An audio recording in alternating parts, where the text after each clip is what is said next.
their rally on the Library Mall. The group marched from the mall to the front of the UNT administration building.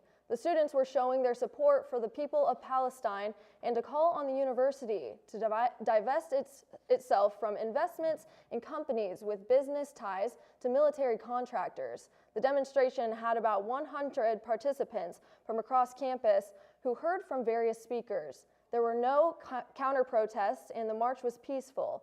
The SJP organizers said they would continue to keep their concerns in front of the university community. We will continue to follow the story as it develops. Protests have also popped up in the state capitol as Texas Senate Bill 2233 has received backlash from multiple law students and civil rights organizations in Austin. The bill requires university students and employees who have a visa to not participate in public activities that can be deemed as terrorist activities. People who disagree with the bill stated that this could turn into a university into an immigration enforcement agency. According to the Texas Tribune, a group of students from the University of Texas at Austin said this bill would limit visa-holding people's freedoms of speech. You know, Emma, it's been hot recently, but the wind has been keeping it cool. It's actually starting to feel like spring. You know, it's feeling like spring, and I'm kind of against all this wind. I'm hoping for some rain, so hopefully Aaron Erie has some good news for me. Aaron? Thanks, you two. It is going to be an absolutely beautiful day, but hang on to that hair for your formal later, Emma, because it's going to be strong. The winds are going to be at about 20 miles per hour today, but the weather's going to be beautiful. It's going to be 78 degrees, but it's going to feel just a little bit warmer at 81 degrees. But as we move into this evening, hopefully it's going to cool off a little bit. It's actually going to warm up. I was wrong. It's going to be 84, and it's going to feel more like 86, but that wind dies down, so as you're leaving after having a great time, Emma, you'll be good on the wind. But as we move into tomorrow, it's going to be a little bit cooler tomorrow, and the cloud cover is going to hopefully bring away some of that heat. It's going to feel like 81, and that wind goes right back up to 21 miles per hour. So as you're outside, just make sure you're being aware of that wind.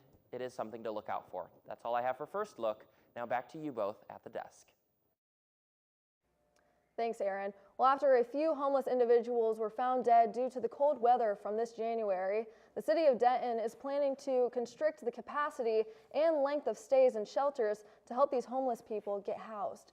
According to the Denton Record-Chronicle, Jesse Kent, the new director of community services, told council members that they will have to wait until September to review Denton's inclement weather policy.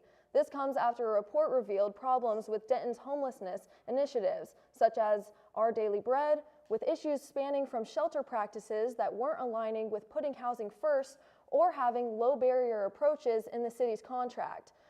Officials want to lower case managers' loads from one case manager per 27 clients to one case manager to 17 clients to make sure all can get the proper help and care that they need.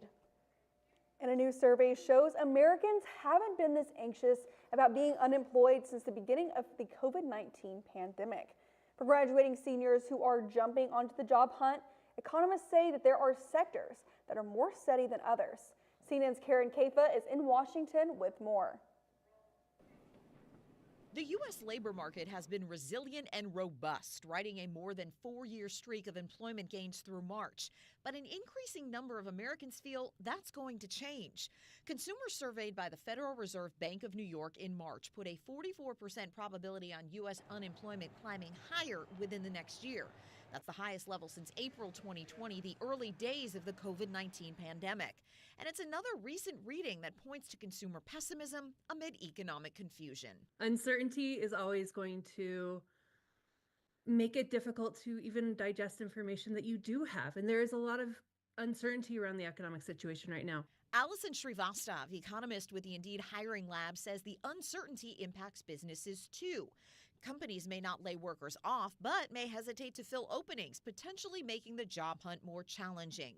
Certain sectors, though, are driving forward. Among them, Srivastava says healthcare, legal, and production and manufacturing. There are some bright spots in the economy, but things are a little bit on hold, and it's a little bit shaky when things are on hold. So planning for the future is difficult. And for soon-to-be grads, Srivastava sees entry-level opportunities in in-person sectors like pharmacy, food services, and home health care.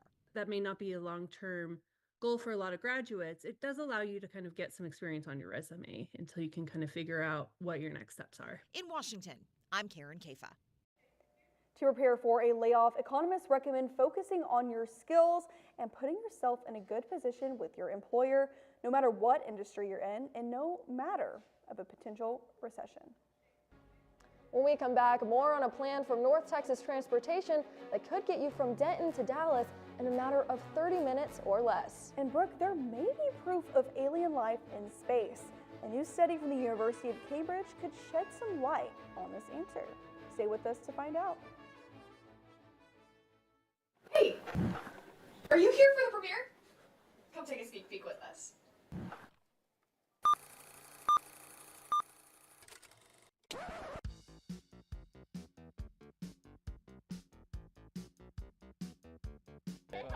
Stop. No.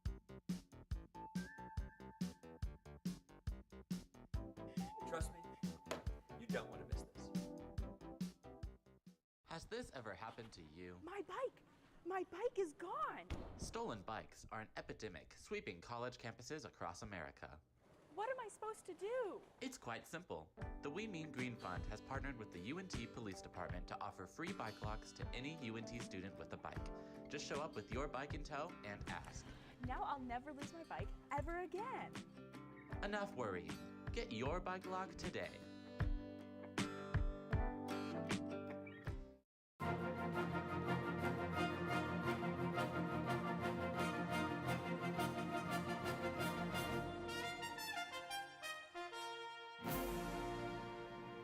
If you're tired of the hours it takes of driving to get anywhere in Texas, even just in DFW, you're in good company, as the leaders of transportation in North Texas are too. North Texas transportation leaders say they're going to keep pushing for their high-speed rails project despite the U.S. Department of Transportation's decision on pulling their funding. The department having a cut of a whopping $64 million for plans to make a bullet train between Houston and Dallas after calling the project a waste of taxpayer funds. According to KERA News, to compensate for the cut in funding, the transportation director for North Central Texas Council of Governments, Michael Morris, stated with the Denton Record Chronicle that they are going to continue with an environmental study for a bullet train between Fort Worth and Dallas. And Emma, the high-speed rail isn't the only way North Texas is taking steps to the future. It's also an exciting time for Denton's first responders because they're making history with their new emergency technology. I heard you checked it out the other day, right, I Emma? did, and actually it's extremely interesting because our city of Denton is the first in the entire southwestern region of the United States to have an electric fire truck. Let's take a look. The city of Denton made Texas history with the debut of the very first electric fire engine. It's always exciting for the fire department to have something new and being the very first in the state, and actually the whole southern region of the U.S. The only other electric fire truck right now is in Gilbert, Arizona. To celebrate the newest addition to the fire fleet, the Denton community gathered for the traditional push-in ceremony. Oh, this goes back a long time, back in the 1800s and further, whenever departments would come from all around the area to push in the new fire engine whenever they would put one in service. So a lot of tradition with this. After giving the truck a quick wipe down, it was finally time to push it back in. I liked pushing the truck a lot because I got to actually, it felt like, it made me feel really cool. Wiping down the truck was really fun and pushing it into the thing right there. To have that many people, again, as I mentioned, that many families here and celebrating this occasion, can't beat it, right? I'm proud of to be the mayor of my hometown, be here in Denton. All right, Brooke, I am really excited about tonight. The weather is pleasant. Aaron kept talking about my hair. I have my semi-formal tonight, so I'm glad for some clear skies. Right, I don't want my hair to get too frizzy, and I'm not trying to rain on your bunny parade, Emma. But it may have to be inside this year. I know I want to be outside for my Easter egg hunts, but it's looking like the weather isn't going to be in our favor. Luckily, our weather anchor, Aaron Erie, will tell us more if this Easter will be more of a sunny side up or a scrambled storm. Aaron?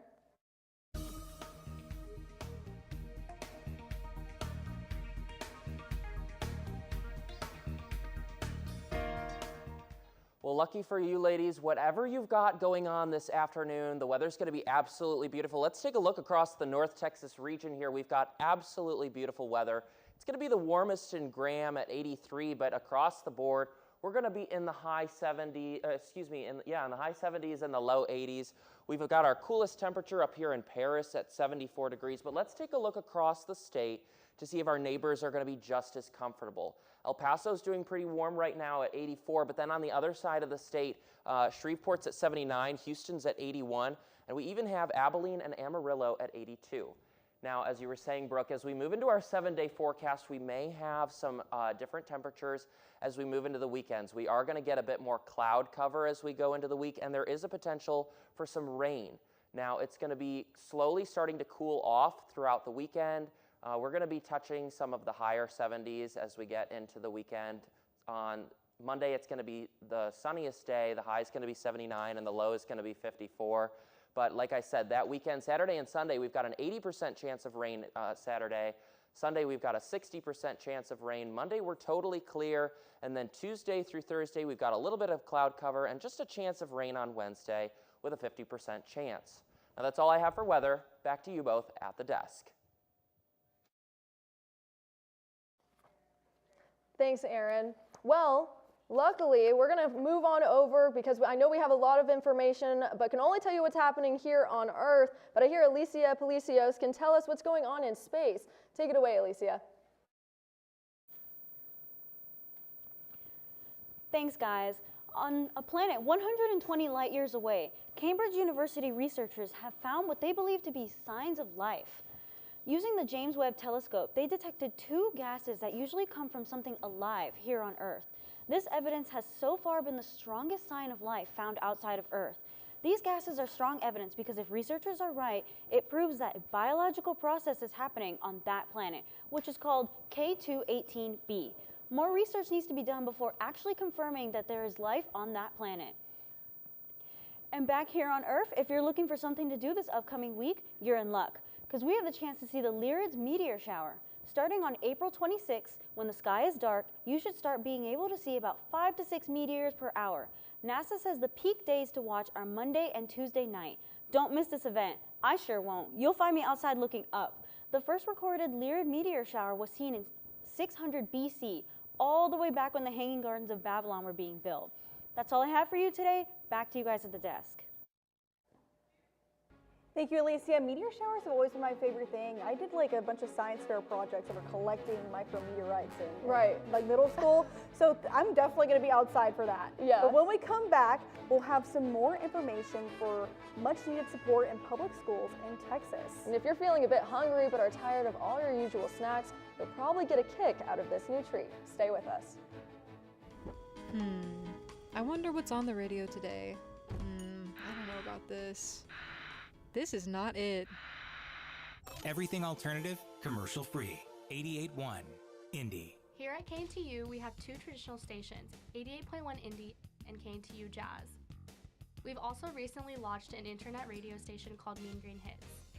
If you want to hear more, you can check us out at MediaNorthTexas.com. That was pretty good. Are you looking for a fun club with travel opportunities? Dive into the UNT Swim Club.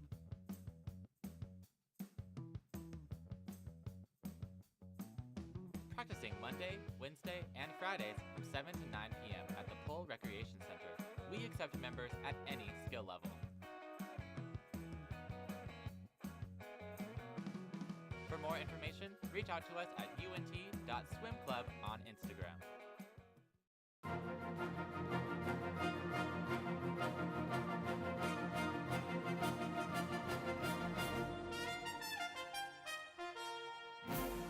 Yesterday, the Texas House gave approval to and passed its priority school funding legislation in a 154-4 vote. Many school districts are currently going through several obstacles, from budget cuts, teacher shortages, and campus closures. According to the Texas Tribune, this bill would increase school districts' base money per student, raise teacher salaries, and limit the use of educators without proper classroom training in public schools. This bill would also improve special education in schools by distributing funding based on individual needs of special needs children. Republicans are excited by the $8 billion funding increase, but Democrats are worried this increase won't actually be enough, as the bill would only increase the school's base funding by just over $300. This portion would gradually increase, however, it is set to automatically go up every 2 years by connecting the base funding to the property value.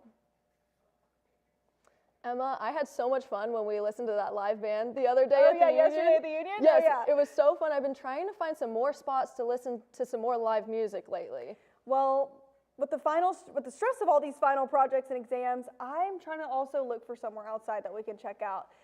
Luckily, Vanessa Nahara has the information for a new spot in Denton to rock out. Vanessa?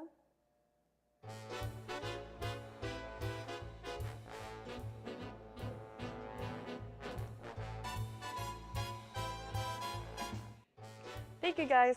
This past year had us going through some tense times, from politics to financial insecurity to venues shutting down.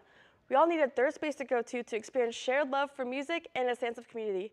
Here in Denton, our music community is strong, especially at venues like Rubber Gloves. I've had the wonderful opportunity to interview the local bands here and share their experiences they have had with Rubber Gloves. Let's take a look. If you think Denton's music scene is quiet,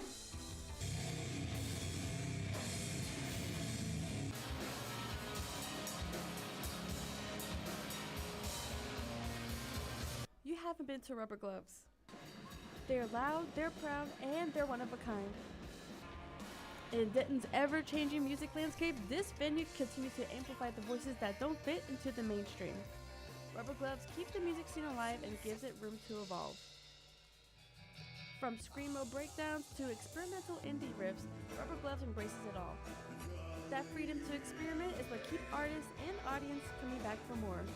It's an independently run venue, which I think means a lot, which means we have a lot of liberty with what we can do and like the kind of acts that we can take on, and not necessarily have to be so Ticketmaster driven. Each night at Rubber Gloves paints a different picture of Denton sound.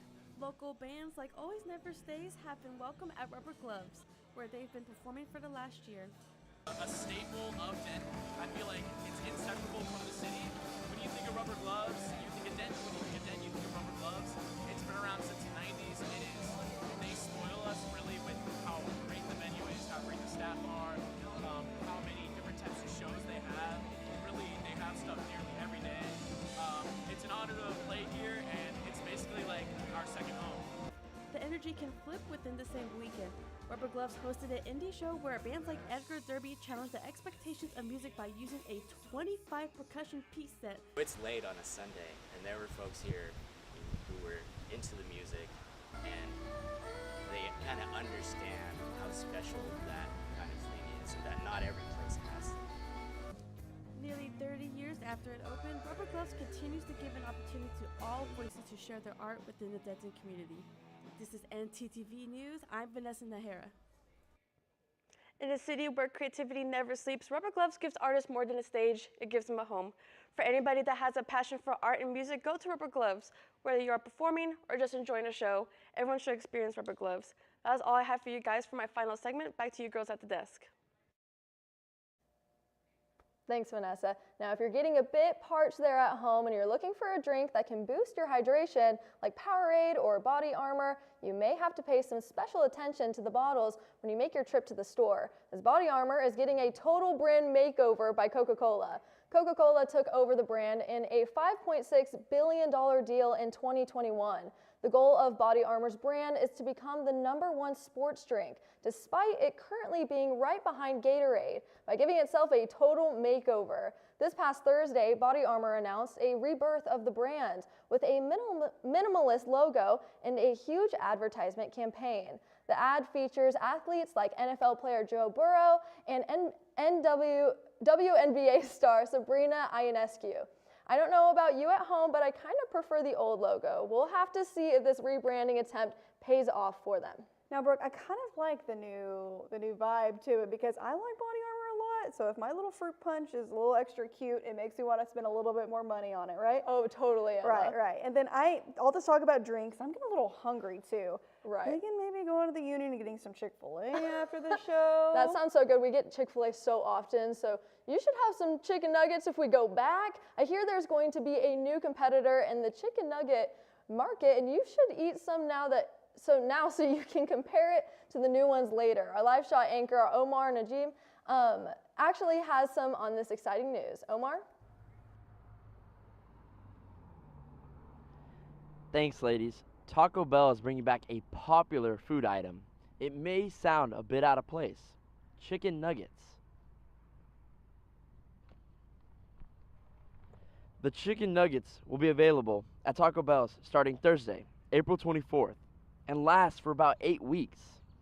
When Taco Bell first brought this food item, the demand was so high, they sold out in 1 week. It's odd for a taco chain restaurant to sell nuggets, but I can't lie. I'll probably be the first in line to try them. And hey, if you want to join me in that line, these nuggets will be hitting stores on April 24th. Now, reporting on this story, I got a little hungry, so I decided to stop at McDonald's.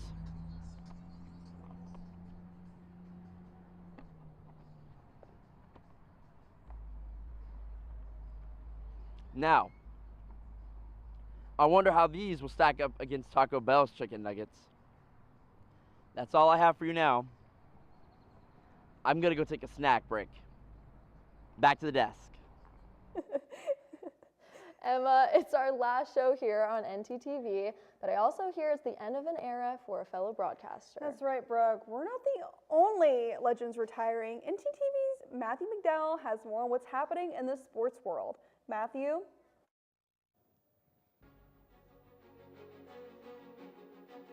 That's right, guys. When we come back, I'll preview the playoff outlook for the Stars and the Mavs and the retirement of an actual legend in the sports world. We'll be right back.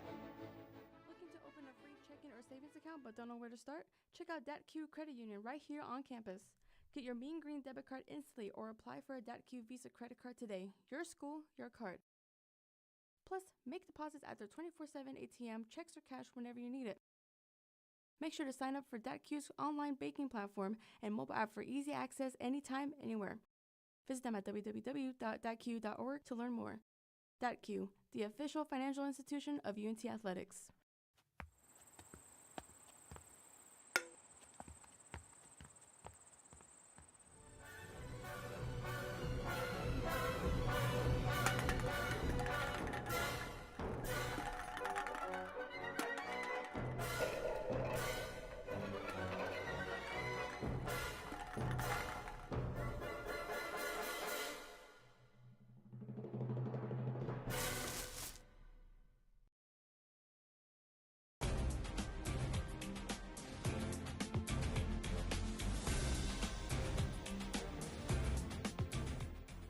The Stars have had a rough past 2 weeks, losing their last 7 games in the regular season. Even with things not looking great right now, the Stars do have some good news. The return of Tyler Seguin. In his first game back since December, he assisted on the opening goal just 16 seconds into the game. Unfortunately, that was the only goal the Stars scored last night. They ended up losing 5-1 in their regular season finale. Good news for the Stars, though, is they have today and tomorrow off and have home ice advantage. The first game against Colorado will be Saturday night at 7:30 in a playoff run that the Stars hope will result in a Stanley Cup. Now to the other team in the AAC, the Mavericks. Somehow, someway, the Mavs are alive. Despite all the drama, conspiracies, and Nico nonsense that has gone on, the Mavs still have a chance at the playoffs. They beat the Kings last night to keep their hopes alive and will play the Grizzlies tomorrow night. If they win that game, they will go against arguably the best team in the league, the Oklahoma City Thunder. That game will be at 8:30 tomorrow, but I still miss Luka. Somebody else that I will dearly miss is Lee Corso. Corso announced his retirement today and that he will have one last College Game Day show next season on August 30th. Corso has been the face of College Game Day for almost 40 years. He joined ESPN after a 28-year coaching career. He's won 9 Sports Emmy Awards as part of the Ensemble for Most Outstanding Show. People regard him as legend, inspiration, and an American treasure. Needless to say, he will truly be missed. That's all I have for sports. Back to the desk. Thank you, Matthew. One Minnesota Police Department has some possum member that helps the community stay stress-free. CNN's Kieran Mitchell has more. Don't let the sweet face fool you. Duke's powerful nose is at work. The 2-year-old lab is a critical incident response dog with the Burnsville Police Department, specially trained to detect cortisol, a stress hormone in people. He will basically walk into a room and he'll sniff everybody who's in the room, and then he will zero in on the person who's the most stressed. That calls a grounding technique, and he tries to get somebody to sit down and pet him. And eventually he'll lay across their feet. Duke arrived the day after the tragic deaths of 2 officers and a firefighter-paramedic in Burnsville last year. He came at the right time, but at kind of the wrong time, if that makes even sense, right? He was there to bring calm when it was needed most. I honestly think it was a God thing, because I was already planning on being there. Duke came from Canines for Freedom and Independence, a Texas nonprofit. Like a narcotics dog, he's trained to sniff out stress using sweat and saliva. It is so much different than the therapy dogs, because these dogs go out in the field. They can go on mental health calls. Duke responds with Burnsville's behavioral health unit about 12 times a month and spends the rest of his time visiting schools or attending community events. Sometimes the uniform, sometimes just our presence there, it can be a lot, and having him around kind of diminishes that. It breaks down the barriers of being able to work with somebody who is in crisis. He's helping officers too. Hopefully, we can start to slow down and prevent higher levels of suicide, individuals walking away from the job and resigning. Off duty, Duke's just another member of the Yakovlev family. The question comes up to why do we need it, and the answer is, well, look at him, like it's fun. And if you didn't know already, the UNT Police Department has a comfort dog of their own. Her name is Clover, and she is always available for those belly rubs, little ear scratchies during her office hours.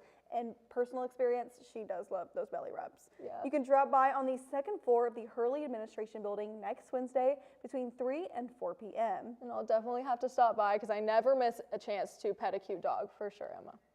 Well, thank you guys so much for watching ntTV News at noon. And for the last time, join us again tonight at 6 here on North Texas Television.